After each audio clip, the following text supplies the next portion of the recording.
दो चार दिन बारिश ना हो गढ़ाई के पानी यदि सूख जाए तो वह टर जाएंगे। ये टर जो उनको लगाए हुए है वो जो दूसरे के टारने में टर करने में लगे कि हमें कोरोना तो सब टर पियरका मेढक की तरफ से बस गायत्री देवी और सब कुछ नहीं। गायत्री की पूजा, गायत्री तो ज्ञान, गायत्री विज्ञान, ये सब जो है ये पियरका मेढक की तरफ से बरसाती है। इसके सिवाय इनका कोई अस्तित्व है नहीं। ये सब तहस नहस होंगे, अब इसी परिवर्तन मेला का शिकार हो जाएंगे।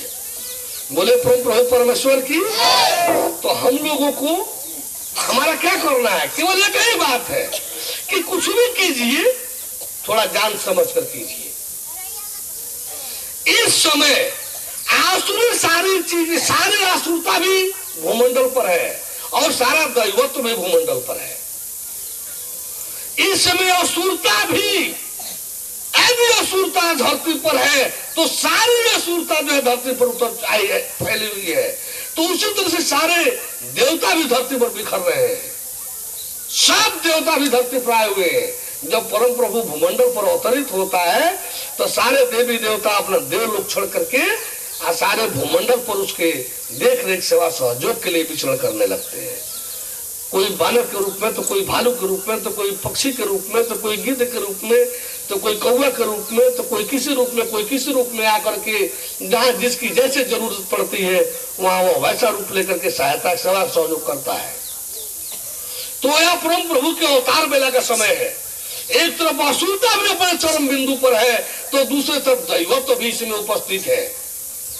दैवत्व की मान्यता दिलाने के लिए, देवत्व की मान्यता को कायम कराने के लिए जो लोग इन मूर्तियों का खंडन करते थे, मूर्तियों को नहीं कबूल करते थे, अभी भारतवर्ष में काशी, इलाहाबाद, अयोध्या और मथुरा से, हरिद्वार, ऋषिकेश, पुष्कर से यदि आवाज उठी होती कि मूर्ति दूध पी रही है तो कौन नहीं मानता।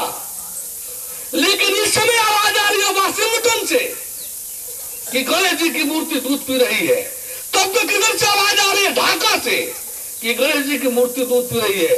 तब तक उधर से आवाज आ रही है लंदन से कि गणेश जी की मूर्ति दूध पी रही है। जांच हो रहा है, जांच करने वाले को भी उसके चम्मच का भी दूध खत्म हो रहा है। मूर्ति का जांच हो रहा है, कोई छिद्र नहीं है। वैज्ञानिक जी लगे हैं जांच करने में। ये कौन सी बात आ गई? वहां के किसी यूनिवर्सिटी के प्रोफेसर से पूछा गया, जो वहां का बहुत प्रचारित प्रोफेसर था, तो कहता है, तो अपना रिपोर्ट दिया कि मैं ये तो नहीं जानता कि मूर्ति दूध पीती है कि नहीं पीती है, लेकिन मैंने मूर्ति को हंसते हुए देखा है। ये उसने अपना रिपोर्ट दिया कि मूर्तियों को मैंने दूध पीते तो नहीं देखा है। ये तो मैं नहीं कह सकता कि मूर्ति दूध पीती है कि नहीं पीती है, लेकिन मैं ये अवश्य कह सकता हूँ कि मूर्ति को हंसते हुए मैंने देखा है। तो जो मूर्ति हंसते हुए जब हंसेगी तो दूध नहीं पिलेगी। जब जो हंसने वाली बात सही है तो दूध पीने वाला तो स्वाभाविक उसमें अंडरस्टूड है, उसमें समाहित है। तो इस तरह से अब ढाका से आवाज आने लगी, जो घनघोर हिंदू विरोधी क्षेत्र है, वाशिंगटन से आवाज आने लगी, जो धर्म को लेकर के और सारे विकृति एक इजराइल के लिए जो है अरब वालों से कोई समझौता नहीं कर सका। अमेरिका ने जो है केवल धार्मिक संबंध होने के नाते, वह भी यहूदी वह भी यहूदी। तो इन रक्षा में, इजराइलियों की रक्षा में कभी उसने कोई कांटेक्ट नहीं किया इजराइल के खिलाफ। तो उस वाशिंगटन से, उसके राजधानी से आ रहा है गणेश जी दूध पी रहे हैं। ईसाइयत का केंद्र जो है ब्रिटेन, लंदन से आवाज आ रही है गणेश जी दूध पी रहे हैं। यहाँ के जसपाल जो है वैज्ञानिक है, अभी सूर्यग्रहण में उसी का आ रहा था सब है, टीवी पर जो है मुख्य वक्ता वही था जसपाल। ये जो है क्या कहा जाए, शैतान कहा जाए, असुर कहा जाए, विज्ञान के नक्शे में दूत जो है ये कह रहा है भ्रम है, भ्रम हो सकता है, मत भ्रम हो सकता है, इसको जाकर जांच करना चाहिए। वहां जांच हो रहा है, सही है। आई यहाँ से बोला है, भारतीय है ना, घर के मुर्गी साग वही कहा जाता है कि घर के मुर्गी साग बरोबर, आने घर का जोगी जोगड़ा, आने गांव का सिद्ध। तो ये जो कहावत मुहावरा बना हुआ है, इस हिंदू संस्कृति का है ना, इसको शौक हो रहा है नहीं करने में, जब वहां जांच हो रहा है। उस रिपोर्ट में सरकारी वहां का पत्रकार आया था जांच करने के लिए, वो भी चम्मच में दूध लिया, उसके चम्मच का भी दूध गणेश जी के सामने जाते जाते गायब हो गया। कहा कि ये भी दूध हमारा, उस जांच का रिपोर्ट हुआ, जांच हो रहा है उसके रिपोर्टिंग का। आई जो है यहाँ से बोलना शुरू कर दे सब चाटुकारिता में, यहाँ से रिपोर्ट दे रहे हैं सब, बोले परम प्रभु परमेश्वर की। तो इस तरह से हमारा कहीं किसी का ये फिर लोग कहेंगे कि गायत्री वालों का विरोध कर रहे हैं, हम विरोध कर रहे हैं या सच्चाई रख रहे हैं। गायत्री जो कोई देवी नहीं है, उसको हम कहें कि देवी नहीं है।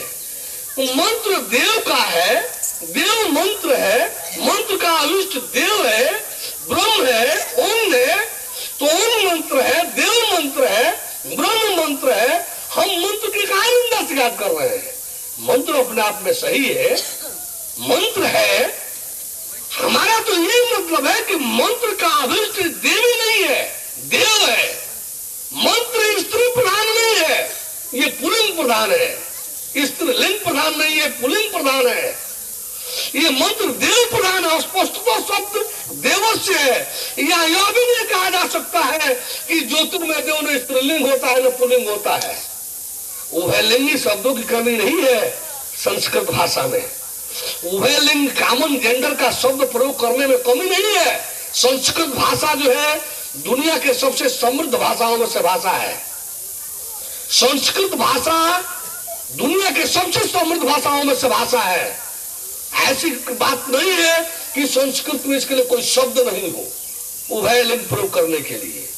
उभयलिंग यहाँ तो स्पष्टता शब्द है देवस्य। इसलिए यहां देवी शब्द कल्पना करना ही व्यर्थ है। हमारा बार बार ये कहीं मतलब है कि आप जिस गुरु से जो कुछ पाइए, जो भी आप जानकारी रखते हैं, अपने कदम को आगे बढ़ाने में थोड़ा सावधानी बरतिए, जान समझ करके रखिए, ताकि कहीं आप धोखा न खा जाए। अपने कदम को जब भी आगे रखिए, जान समझ करके रखिए, जान समझ करके रखिए, सूझबूझ के साथ रखिए, ताकि कहीं आपको धोखा न हो जाए। क्योंकि हम लोग एक बीड़ा उठाए हैं कि आडंबर ढोंग पाखंड मिटाओ, अपने को सत्पुरुष बनाओ। हम लोगों का एक नारा है कि आडंबर ढोंग पाखंड मिटाओ, अपने को सत्पुरुष बनाओ। अब इसी नारा के क्रियान्वयन में जो है हम लोग इस सच्चाई को रख रहे हैं कि आप अपने को सत्पुरुष बनाइए। अर्थात हर जानकारी को भी सत्य से जोड़िए, अपने जीवन को सत्य से जोड़िए, भीतर बाहर ऊपर नीचे आगे पीछे सत्य प्रधान होइए, ताकि सत्पुरुष कहलाने लगिए। जो जानकारी है सत्य है, कदम बढ़ाइए, आगे बढ़िए, कोई बात नहीं। आडंबर ढोंग पाखंड से थोड़ा सावधान रहिए, क्योंकि सभी असुर वर्ग भी इसमें आया हुआ है, सभी देव वर्ग भी आया हुआ है। कपटी मुनियों की भी कमी नहीं है, काल देवियों की भी कमी नहीं है। अपहरण करने वाले रावण जैसे, सीता का अपहरण करने जैसे रावण जैसे साधुओं की भी कमी नहीं है। आप जो है साधु महात्मा स्वीकार करें, ग्रहण करना अनिवार्य है, संतों का साथ करना अनिवार्य है अपने उद्धार के लिए, अपने सुधार के लिए, लेकिन थोड़ी सावधानी भी अनिवार्य है।